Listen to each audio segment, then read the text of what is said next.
Assalamualaikum warahmatullahi wabarakatuh. Apa kabar Bapak Ibu semuanya? Di video kali ini kita akan menyampaikan dua kebijakan yang ini Bapak Ibu sebenarnya baik untuk P3K, namun kita akan menunggu secara resmi apakah nanti informasi resmi ini akan diatur dalam PP Manajemen.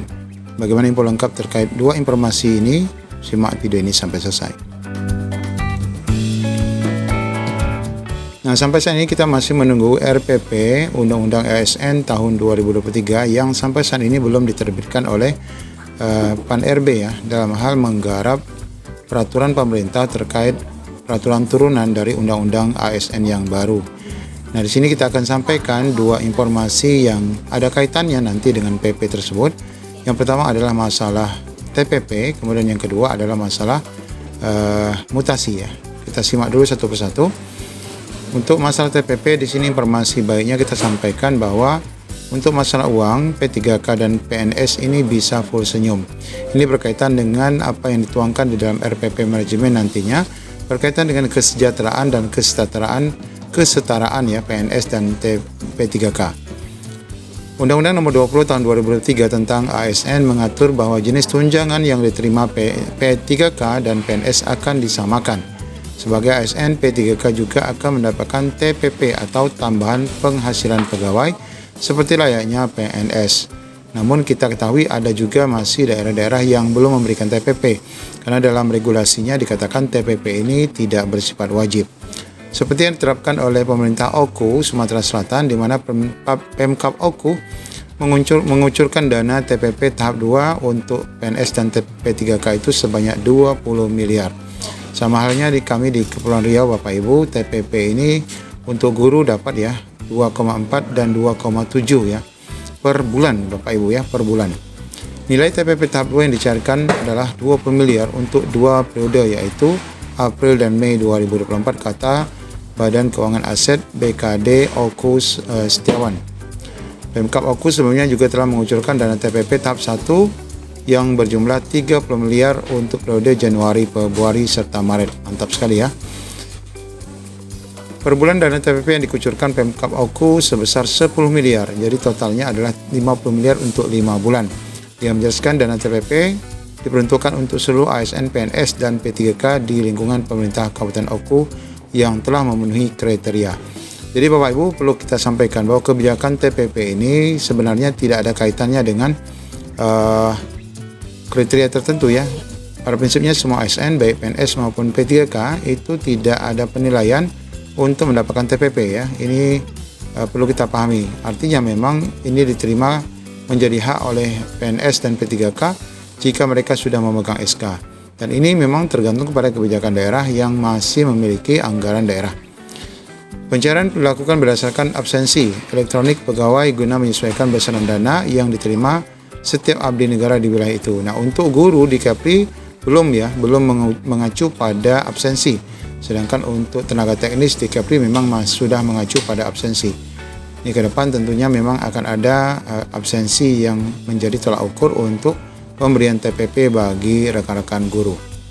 Kemudian informasi kedua yang memang masih diperbincangkan ini adalah masalah mutasi ya. Kalau seandainya di dalam PP Manajemen ASN itu dikatakan ASN itu bakal setara, maka nanti kebijakan yang diatur pada PP Manajemen sebelumnya yang mengatur masalah P3K ini nanti pasti akan direvisi ya. Di mana di sini pada manajemen P3K sebelumnya, pada undang-undang sebelumnya atau pada PP sebelumnya ini tidak mengatur tentang mutasi, hanya mengatur tentang penetapan kebutuhan, kemudian tentang pengadaan P3K, penilaian kinerja, penggajian dan tunjangan, pengembangan kompetensi, pemberian penghargaan, disiplin, kemudian pemutusan hubungan perjanjian kerja dan perlindungan. Nah, di sini sama sekali tidak mengatur ya tentang mutasi Bapak Ibu. Karena memang mutasi menurut banyak informasi bahwa tidak dibenarkan diberlakukan pada P3K. Sebagaimana juga di cuitan Pak Abi Ridwan beberapa waktu lalu, tahukah Anda bahwa kontrak P3K dengan gubernur, bupati, wali kota itu bersifat by name by address.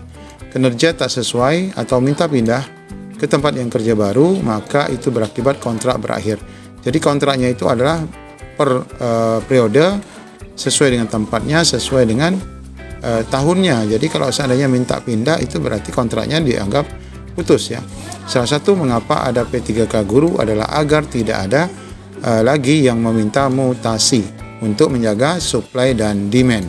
Nah, ini juga yang terjadi di daerah Sumatera Selatan. Ada P3K perlu 5 jam ke lokasi penempatan, namun tetap dilarang meminta mutasi.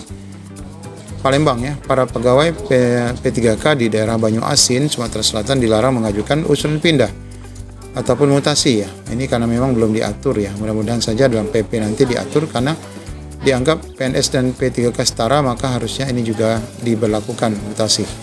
Sekda Kabupaten Muba tegas melarang P3K yang baru dilantik beberapa tahun terakhir mengajukan surat pindah atau mutasi ke daerah lain di dalam ataupun di luar Sumatera Selatan.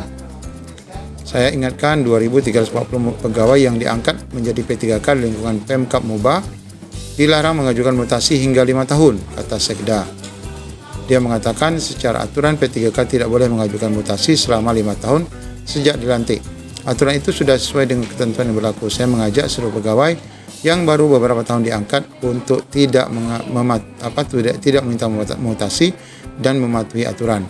Sekda juga mengimbau P3K di lingkungan Pemkab Muba agar memahami informasi dan teknologi ataupun IT agar tidak gaptek.